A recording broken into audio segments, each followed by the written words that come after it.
G'day guys, welcome back to another meal prep video. I did one in January, our family meal prep for the month, and gee, I was so grateful. It helped me out so much. So today I'm going to be doing it again for February. I was given these foil trays and I've been wanting to make some pies, and today I'm going to be doing some cottage pies. I'm going to do two. They're cottage pies, not shepherd's pie, because I'm going to be using beef mince, not lamb mince. So I've got a little helper here, and I love to get the kids using the pull chopper because it's pretty safe. The blade's inside and I just set it up for them. Normally when I do bulk meal prep, I like to start early in the morning, 8 o'clock, but we had a kinder interview, so I didn't get started until 10:30, and honestly it felt like I was doing it all day, whereas if you start early you can have it done by lunchtime.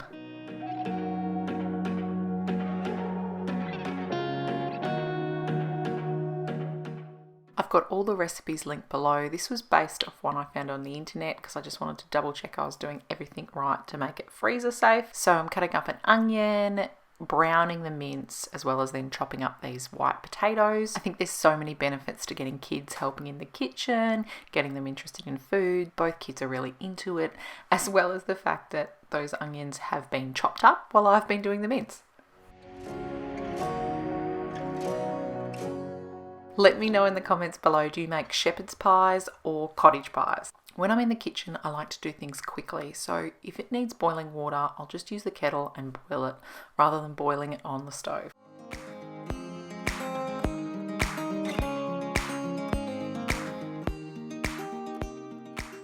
And then I've got a little potato left. So the kids like to use this kids serrated knife just to have a bit of a go at chopping. As you can see here, it's a sawing technique that they use to cut up the potatoes. My plan with this meal is I want it to have a ton of veggies in it so I don't have to do a side of veggies. So I've got some champignon mushrooms from a can, and then I'm using these winter veggies. If I had those $1.65 that are those really tiny cube veggies, then I would have put that in. That would work as well. We're just going to have bigger veggies in our shepherd's pie. My hack for this month is if your water's starting to boil over, you can put a wooden spoon on the top and it won't overflow. But this wasn't going to overflow, so it's not the best demonstration.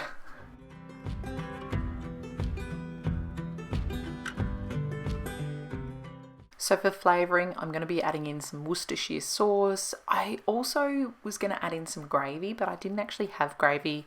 So instead, I'm just going to add in some beef stock and some tomato paste.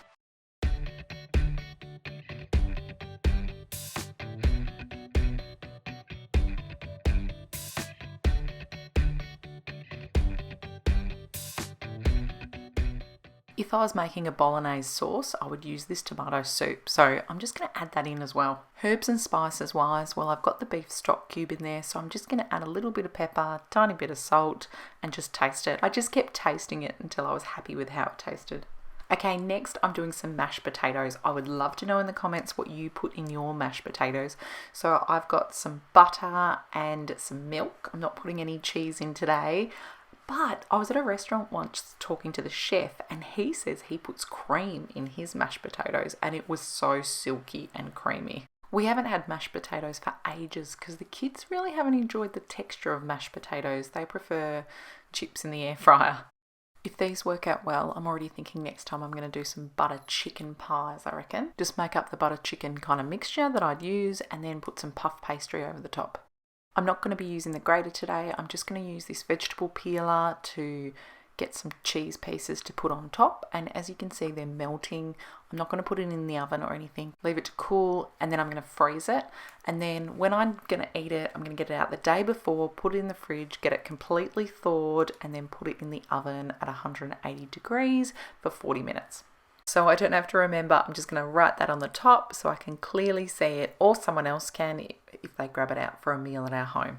So there's 2 complete meals for a family of 4. I wonder if we might even get a few leftovers as well. It'll be interesting to see.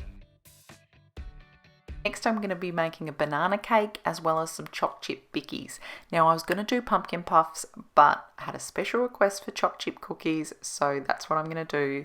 Now that banana right there, that had come from the freezer, but it hadn't thawed enough, so I just needed to give it a bit of time. Too much of the skin was staying behind on the banana. Because both these dishes have butter, I'm going to be measuring it out and doing it at the exact same time.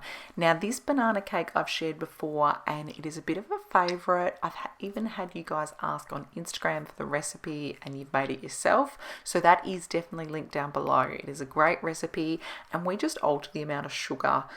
We do a lot less than what it says. We do roughly about 1/4 cup.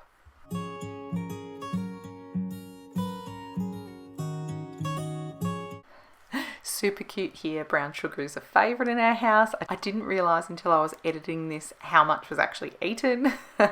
These choc chip cookies have a fair amount of brown sugar and caster sugar, but as you'll see with a miscalculation with the amount of flour, it doesn't actually work out to be that bad. The butter was just too hard to cream, so we let it rest again. Meanwhile, I'm over at the stove. I've got butter, sugar, vanilla essence in there, and I'm just melting that, and that's for the banana cake.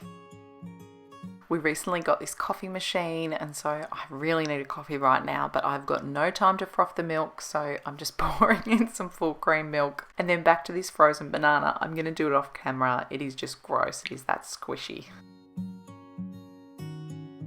Cracking eggs is another good one to get the kids to do. I just do it in a separate bowl first, so it doesn't matter if they get some shell in, I can get that out. Next, I'm going to sift up the self-raising flour. Now, this little sifter is fantastic. It's got a lid for the bottom, it's got a lid for the top. It was a gift for our engagement, and it's from Tupperware. And you know what? It's lasted 10 years. It's our 10-year wedding anniversary later in October this year.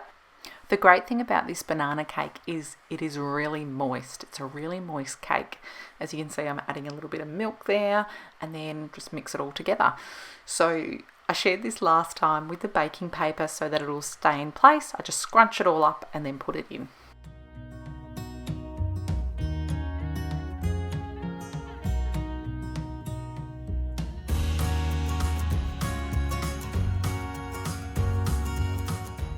A spatula is just so handy to get that last little bit of mixture off the bowl and into your cake. Then back to those choc chip bickies, got to add the egg in and then sift some flour, and I told my daughter the wrong number here and I didn't realise. I should have realised when it was overflowing. It does not normally overflow from the sifter when we do the flour.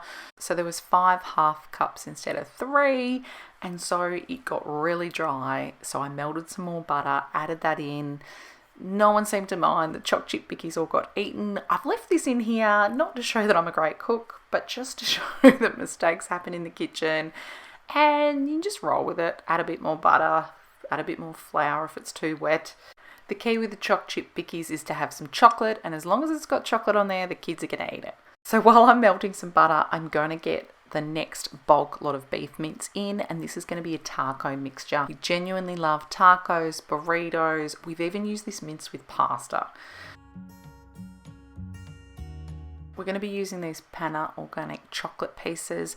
I bought them because they have no additives and preservatives, so we'll just give it a try. It's certainly not going to make it healthy with the amount of sugar in this one. I would normally push down my choc chip bickies, but because these are quite floury, they're just going to crumble, so I'm just going to keep them like this. Then into the oven for the choc chip bickies and the banana cake. I don't turn the oven on at the start. I'm just a bit slower, and also when you're cooking with kids, things do take a little bit longer, so I put the oven on when I'm about 50% done. So back to the taco mixture. We chopped up an onion before when we were doing the other onion for the other dish, and I've just had it sitting there, and then we're putting it in here, and I'm going to add in some tomato paste, finish off that jar, and then some peas. The oven's now hot enough, so I'm going to put the choc chip bickies in and the banana cake. I really like to buy the taco kits when they're 50% off. You get your seasoning, the sauce, as well as the taco or the burrito wrap. I'm also adding in some chickpeas here. I do like to add some veggies into this taco mixture, whether I use corn kernels. They're really popular in our house, but today I'm using peas and chickpeas. I've been really excited to do some egg cups, so basically heaps of egg and then you add in what you'd want. So today I'm going to be doing some capsicum and mushrooms. Dave's done it before with bacon. You can add onion, and then just before you're going in the car, if you're going to eat it in the car, you put it in the microwave for 15 seconds, and he used to eat that on the way to work when he worked an hour and a half away. Now what I'm about to do is make a massive mistake here. Do not do this. Do not use the avocado oil spray. I thought that'll be really nice, but it is so important with eggs to use non-stick spray on the muffin tins. This was a disaster, honestly. I cleaned this tin for 3 days. Hot water, boiling water, dishwashing liquid, this cloth, that cloth. Oh, it just took ages, and that was my mistake right there. So do not use the avocado oil. So my daughter's just finished cracking those 9 eggs. We didn't have 12, 9 worked out well. Just use whatever you've got. Then whisk that all together, added in the mushrooms, which I'd washed, and the capsicum, which I'd washed as well, and into little pieces. There is some left over.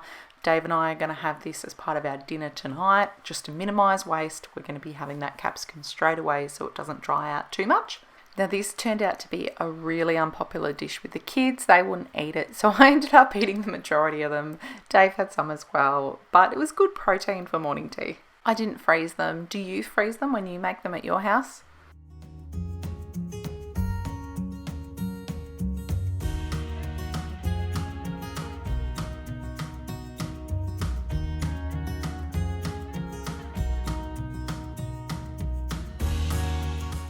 And then I put that in the oven. That cooked really quickly, and here's the tray afterwards. Oh no, what a disaster. I didn't get to use the butternut pumpkin, but I'll use that another time. So I've got the taco mixture into those flat Ziploc bags. They defrost so quickly, guys, so I really recommend doing them flat. They're far better and quicker than doing it in a container, and they take up less space in the freezer. So I really like to do that with the tacos. And as you can see, the mixture, there's not a lot of it, so you can use a small bag. You don't need to use a large one. And then from that, we've got 4 meals. And then I'm freezing the banana cake whole like that. In a recent video, one of you guys mentioned in the comments how that this is what you do for morning tea for your kids' lunch, and you prepare it for the whole term, which I just thought was brilliant. I really enjoy our community. Thank you so much for sharing all your great ideas down below. Thanks heaps for watching, guys. Bye.